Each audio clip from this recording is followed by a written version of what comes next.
Cool. So, hi everyone, this is Tracy and Sarah and Martina from Natural Shore, and we're very happy to have Heather Holm with us today to discuss Flower Flies of Minnesota by Scott King. And Heather, you mentioned that Scott unfortunately passed away right before this book was published. So that we were just saying he put so much time and energy and like just passion into this book, and so it's really sad to hear that he passed away. And it seems like he was like a citizen scientist that had just a plethora of information about flower flies. So it's so sad to, like, number one, lose him, but then also to lose someone who's so passionate about flower flies and pollinators. Yeah. Right. Mm-hmm. Yeah, he was what I would call like a Renaissance man. You know, he had multiple talents, and he was equally as knowledgeable about dragonflies and plants, and so just an all-around great kind of naturalist. And so it's a real tragedy that he didn't get to hold a copy in his hands. Yeah, a beautiful book, and he took beautiful pictures, and I really liked the introduction where he kind of talks about like the aim of the guidebook being to introduce the flies. And once you have knowledge of something you previously had no knowledge about, it becomes kind of a piece of the world, and conservation efforts really ramp up when more people know about this. And we were saying, we had no idea there were so many flower flies, and it's the more I've read the book, the more I've been looking for them and just taking a ton of pictures of, like, they're everywhere. They're just same. Yeah, even non-flower flies I've just been more interested in. I think this book really sparked my curiosity. I mean, I love insects, but I never really took the time to stop and look at a fly, and now I'm like, oh, which one is this one? I can't really identify them, but I'll learn at some point. it really helps.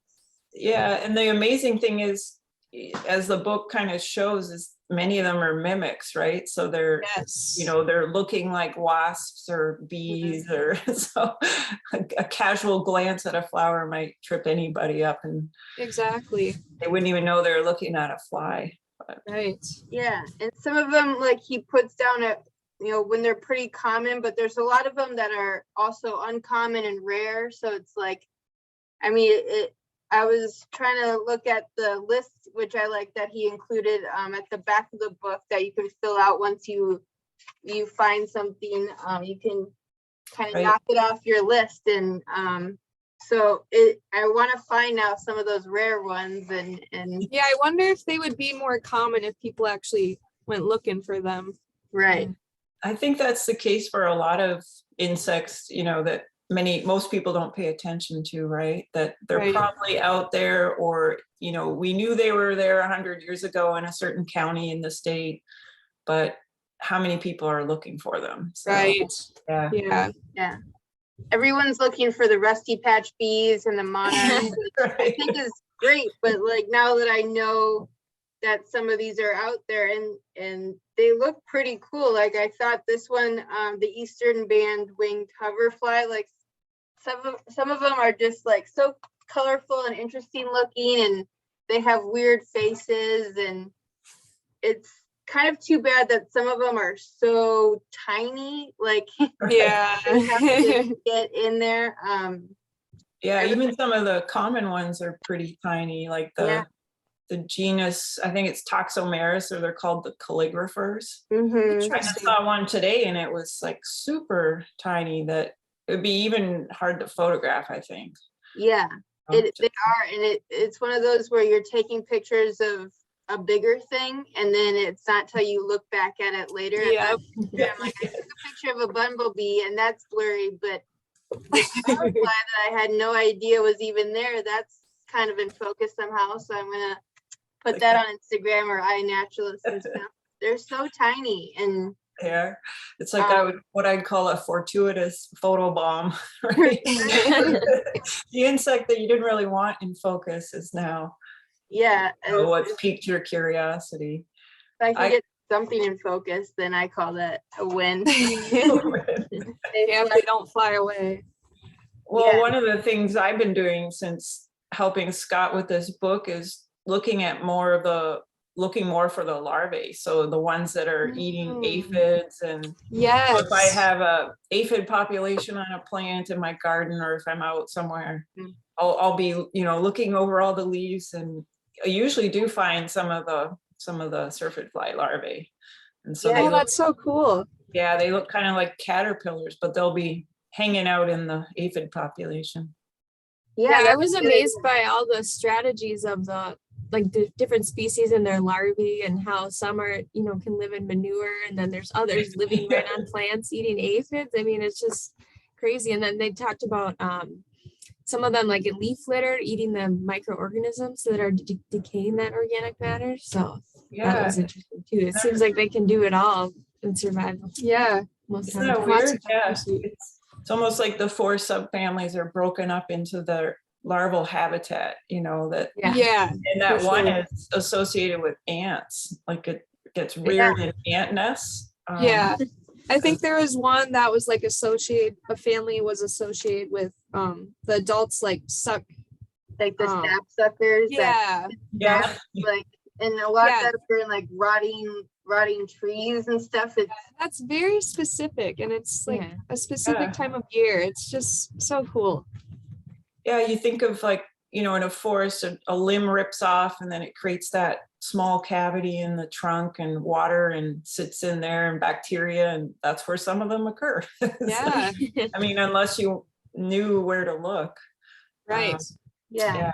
I know some people are trying to create that habitat by making putting straw and leaves in a moist bucket or something. It's pretty popular in Britain, but they're actually successfully attracting larvae. The adults will lay their eggs in that experimental bucket and rear out the flies. I know some people garden in hay bales, like put veggies and stuff in hay bales. I wonder if they like that. Yeah, that's a good point, because they're constantly keeping that straw moist and fertilizing it.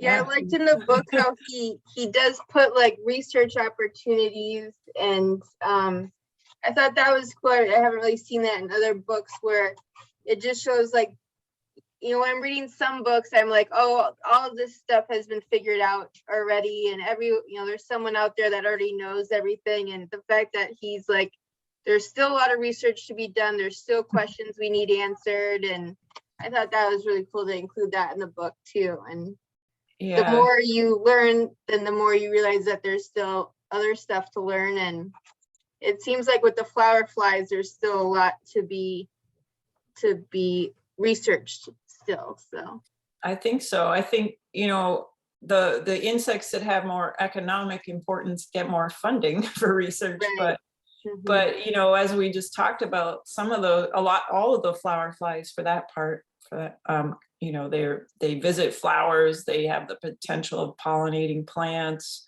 and then the larvae that are eating aphids are beneficial. Right. So you'd think there would be a little more interest in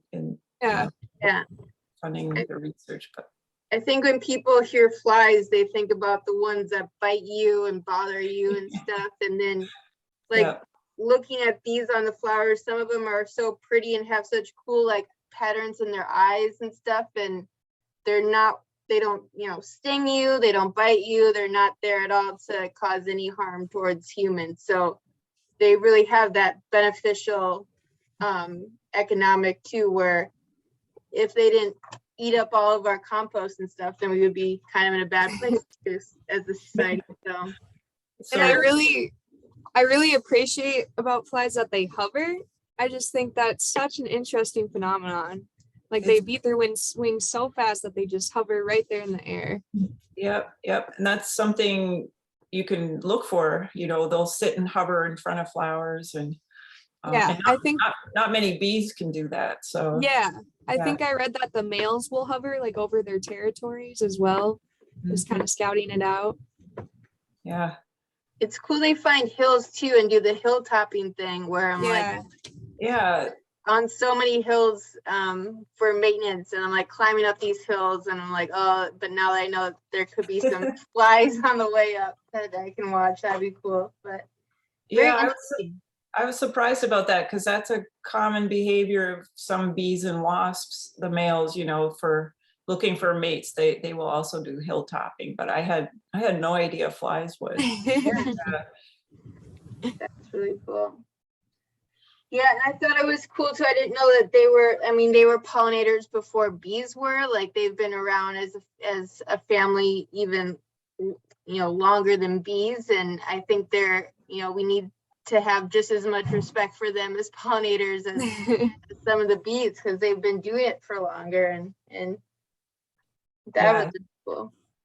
Yeah, that makes sense though. If they, their diets, they needed some kind of protein source, right? So if there was limited flower pollen, maybe they were seeking it out from something else.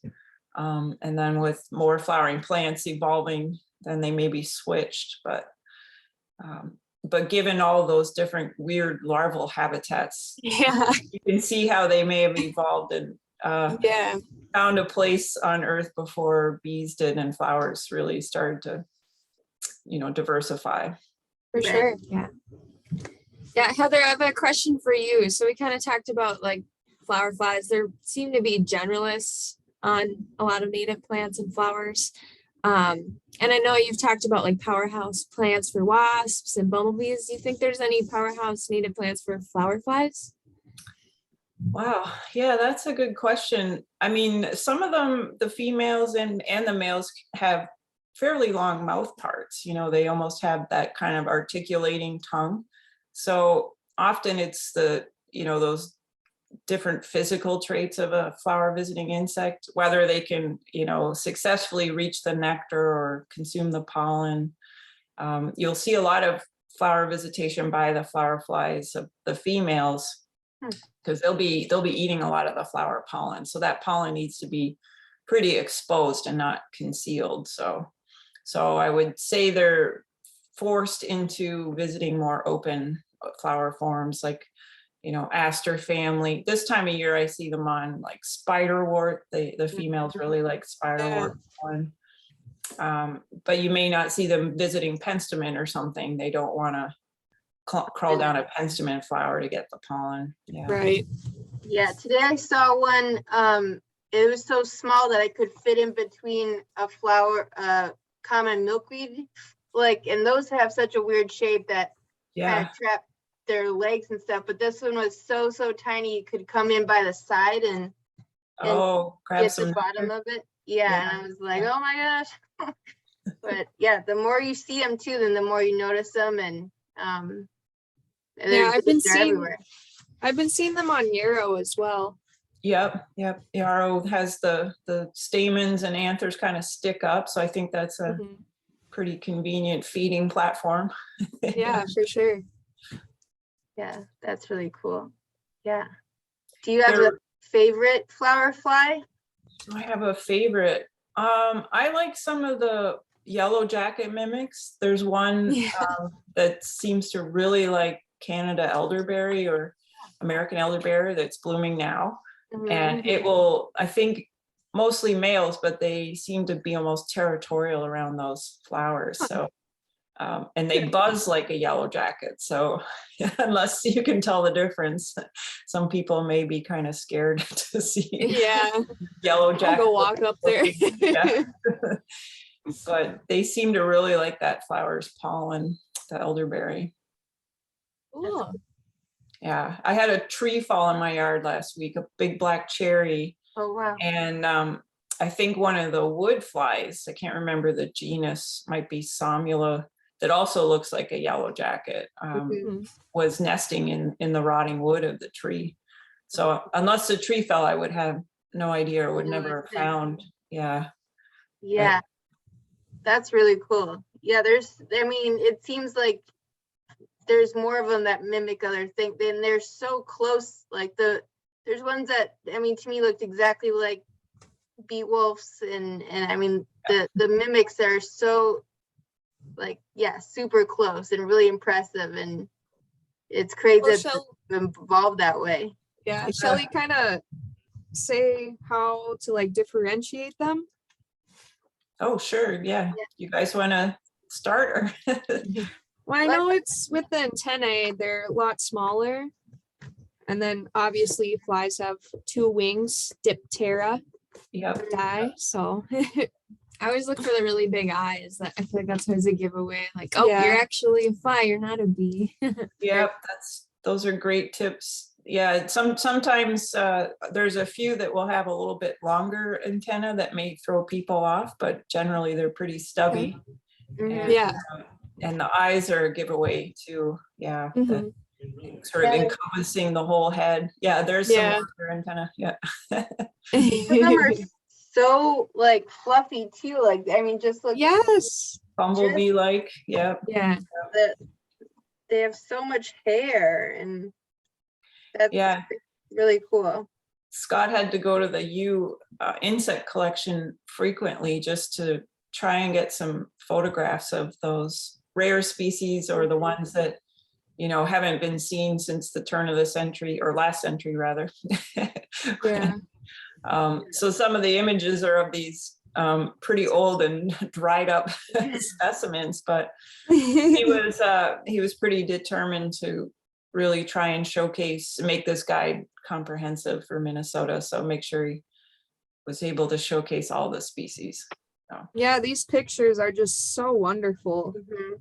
It really shows you all the details and Yeah, it was like almost things you can't see with your own eyes. right. Yeah, Scott was also a very accomplished photographer, so he did most of the photography. Oh, that's amazing. It was a real labor of love, it seemed like. I mean, a lot of interesting facts, great pictures. I like how some of them have kind of like long noses and weird heads. Like, I'd want to go out and find all these and add to the list, and maybe update some of those records. And he does write in here, you know, it's great to add your observations to citizen scientist stuff like iNaturalist, and keep the research going, keep updating the records, because yeah, like you said, it seems like there's a lot of other insects that are maybe getting more attention, but these deserve it too, and have a lot of interesting things to you know, interesting life cycles. And yeah, now I'm getting distracted by the book. There's so many cool Yeah, pictures in here. Scott was a big supporter of iNaturalist, and you know, there's a number of talented people on there that are very good at identifying flower flies in Minnesota and Great. the Northeast. So it's a great place to put your observations. Yeah, Excellent. I've learned a lot just, you know, referencing his book and photographing the flower flies and then putting them on iNaturalist to confirm if I've got it right or not. Yeah, for sure. yeah, I like how he puts, you know, similar species where, so you can help identify, like, you know, what it looks like, and how, you know, when it flies. So maybe it might look like something else, but the flight dates are different, or it's more abundant or common than the other one. So that really helps. And he talks about their wing structures a lot, so you can help identify stuff with that. And there's also really great just keys in here for the different tribes. Yeah, so that's been helpful for me. So yeah, he developed all those keys, as you said. So very impressive. just, Yeah. you know, and that's a lot of work when you have to develop entirely new keys for a certain number of species. So Yeah. Well, very impressive. He put out such a great book. We highly recommend it. I think it should be on everyone's shelf. Yes. We should just see these more, I think. Like, look for them, see them out there, and take pictures of them, put them on iNaturalist, and talk about them more. We talk about bees all the time and butterflies, and flies haven't been getting the same attention. So I think us at Natural Shore will help remedy that. Yes. Yeah, Try our best. it's a great time of year to go look for them too. I think they only fly above 60 degrees Fahrenheit, so Right. good Yeah. time to look at the flowers and watch for them. And some of those species come out really early in the spring, you know, those March days where it's just a little bit warm in the sun and some will be basking on the ground. So I look forward to seeing them just because they're out before bees and wasps. Yeah. Yeah, I mean, I remember going to one pond in, I think it was Wyzetta, kind of earlier in the spring, and there were just thousands of hoverflies, and I haven't really been able to this was a couple years ago. I haven't really been able to identify which one it was. It's pretty big, and I mean, there was just, it was kind of freaky how and this was before I really knew about flower flies and hoverflies, and there were just thousands and thousands of them hovering around, and it was like a swarm of them, and they were so loud, and so just like it almost felt like one of those instances where if you're surrounded by lightning bugs, you're like, this is really cool, like this is a really cool experience. And that was the experience that I'll remember, just like having thousands of these hoverflies going around us and stuff. So that was really cool. So That gives me goosebumps for you. I was like, ugh, what is this thing? Yeah, well, it must have been one of the aquatic larval species, right? Yeah. I think so. It was a very all swampy emerging pond. at once. Yeah. Mhm. But That's the larvae were doing their thing there probably, and breaking down all that organic matter in the pond and helping. I mean, and I'm sure, you know, birds eat it. It seemed like a very important part of the ecosystem too, where doesn't it talk about in here where wasps will use the larvae too, like, so things must eat them, and they eat aphids, so it's just one of those cool food web things where everything eats everything else, and Everything's interconnected, right? Yes, of course. Thankfully, we don't have a wasp eating us. yeah. Yeah. And we got one of our coworkers got stung by a bald-faced hornet today, and I was like, ooh, Oh, that's too bad. we're Yeah. getting into Right that in the time of- forehead. Oh no, did it fly into her or him? I Yeah. think, yeah, and those we run into a lot of nests that are like right at eye level, so I think Oh, he okay. walked into it, but Oh, that's know where it is now. unfortunate. Yeah. Well, it's better to do that now than in August when the nest is huge. occupied with many more wasps. Yes. Yeah, he said it was just a small little Yeah. nest now. So now we know where it is and can avoid it in the future. And then, so that'll be. That's no fun. Flower flies are nice because they don't you don't have to worry about running into one of those. So They truly are the gateway fly of pollinators, right? yeah. But yeah, thanks so much for publishing it. The Pollination Press published this, and thanks for having us, Eric, being on here and talking about such a great book, and really getting the word out there, but for Scott's work and his contributions to Minnesota, and it's a really cool book, so we highly recommend it, and thanks so much for being a part of it.